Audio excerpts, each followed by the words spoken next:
Hey guys, welcome to the fourth video in the Oceana build series. This video is gonna take a look at the finishing process. I'm gonna put some true oil on the guitar. So let's take a look. And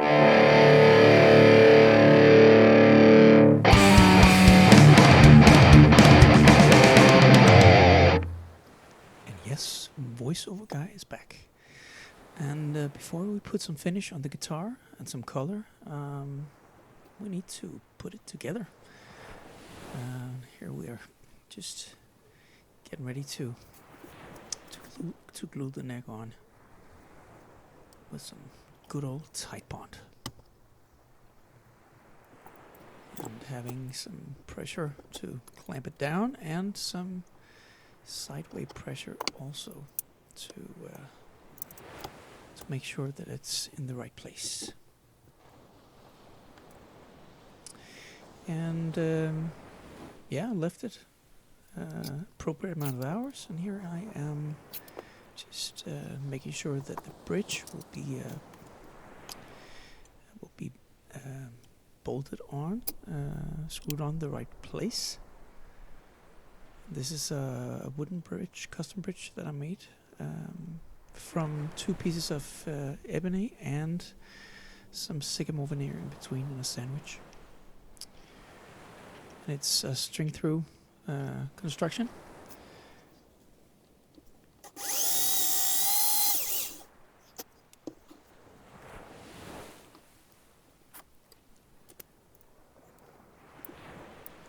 Just need to be able to see a little better. So I have this headlight thing. Just start with the two holes on each side, and from there I can, from the back side, make sure that the holes will be in the right place, and from the front also, and make the two meet each other in the middle of the guitar, if that makes sense. It's difficult to make it completely straight, so normally I use ferrules, but I have this for this I have this bar with the ferrules mounted in it, and this is black filler.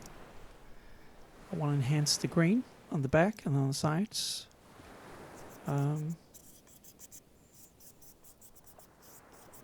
To make it kind of, the inspiration was kind of this a driftwood look. I think that will look great with the overall theme.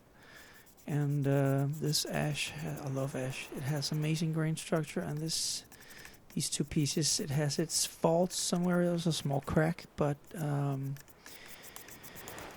I just think it's gorgeous. It has some amazing grain. Yeah, it's a messy job. So having the sides taped off a bit, so that I have some control. And after a day or so, I sand down with I think it's about 300 grit sandpaper on the sander. Just sanding everything down so that we have only the filler in the grain. And here we are back to the top, just raising the grain with some water, and I do this about 3 times, and I sand it down with about 300 to 400 grit each time, to make sure that when I use the water-based stain, that it will not raise the grain too much. Here we go with the initial stain, which is a yellow on the center, so it's sort of a reverse burst, you can call it. I want to get the center to a bit of a green color, and I use a phthalo blue on top, sort of a turquoise kind of blue, and that on top of the yellow makes sort of a green kind of color. And I want the center to be the most green, so that's where it's mostly yellow. But I will sand it down, so I will remove a lot of it, so it's more of a subtle thing. I have this diluted yellow, so I just want to kind of fade it in, or out, rather. You can also do that with a damp cloth, sort of remove some of the stain. And I also want to put a little bit of an accent around the epoxy. And here, after it's dry, I'm just making the transition a little bit smoother, taking off some of the color. Also in the middle. The accent around the epoxy will not be all that apparent with the final result.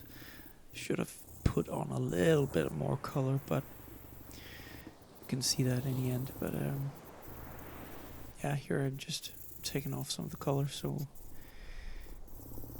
it won't be a drastic change. Yeah, and this is one of the downsides with finishing a set neck guitar. It's difficult to paint the parts near the neck, so I'm just using a little brush.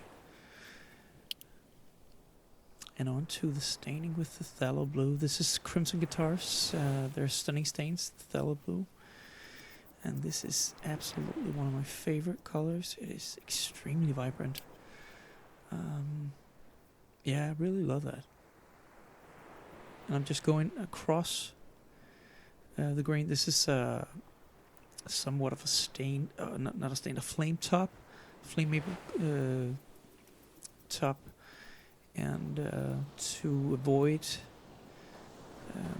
blotchiness, I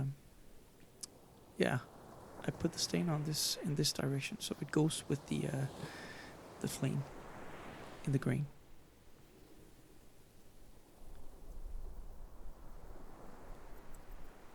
You see there just a subtle green in the middle, and here I'm just taking some water to clean off the stain from the top of the epoxy.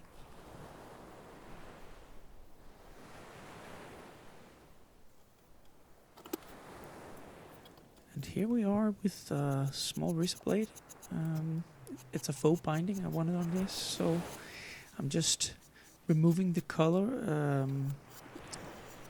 or rather the edge, to make sort of a little bit of a round over, to make this faux binding also, so you can see a little bit of an accent on the edge from top view.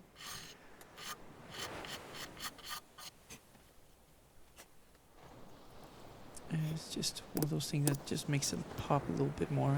And onto the true oil. And I've waited about I think 24 hours or something, just making sure that the stain is nice and dry and doesn't come off too easily. And you can, as you can see on the applicator ball here, it comes off a little bit, but not anything criminal in any way. Just making sure that this coat, it's sort of like a sealer coat to seal in the stain on the top, and not going anywhere else with the ball, and thereby controlling that contamination that could appear if you just went to town with the finish on the first go. So just sealing the color in with the first coat.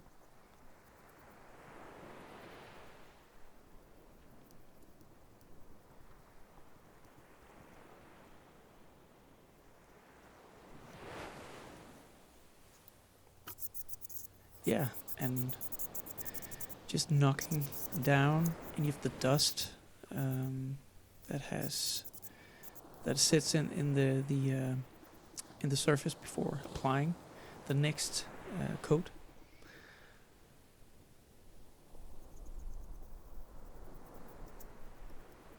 I think I overall put about 10 coats on the top and also on the back.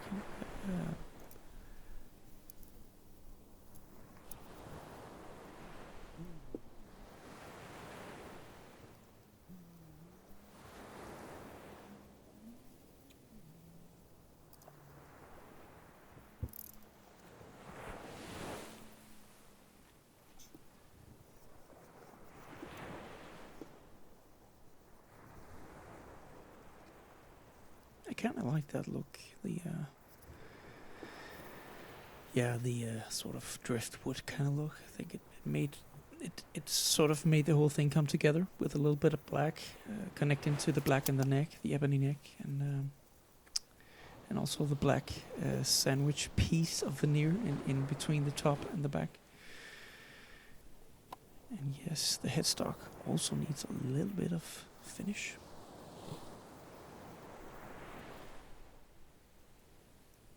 And here it's after it's one of the later layers from another angle, so you can see a little bit of shine starting to build up.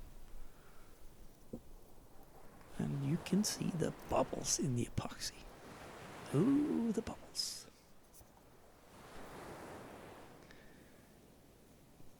Looks like the shark just jumped in the water somehow.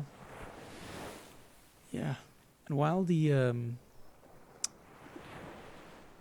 tool was drying, before I could buff it out, I did the leveling and the fretwork. Starting with a leveling block with some 600 grit sandpaper, and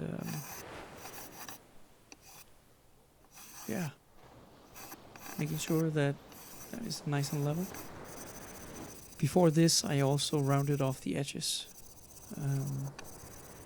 I like to go in this direction too, because I feel that it's a good way to maintain the radius on the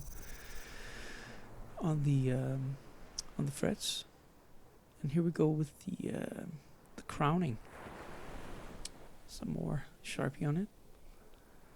I have this little tool that just rounds over the fret again, and you just go into until there's just a little very thin piece of Sharpie left in the middle. Also have the triangular file to use.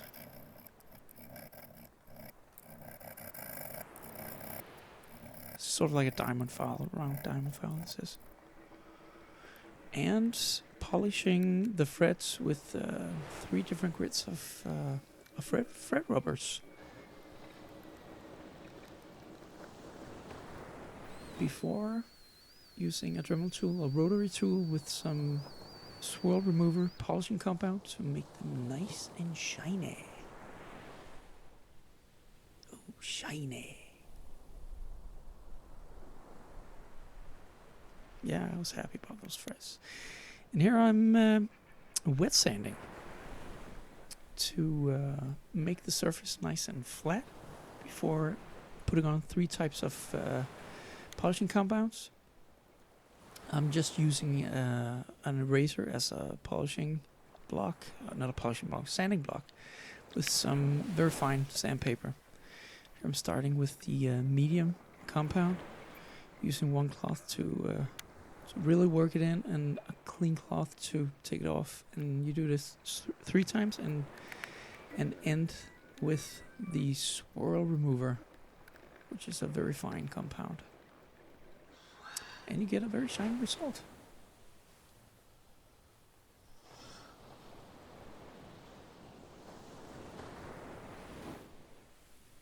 Very nice.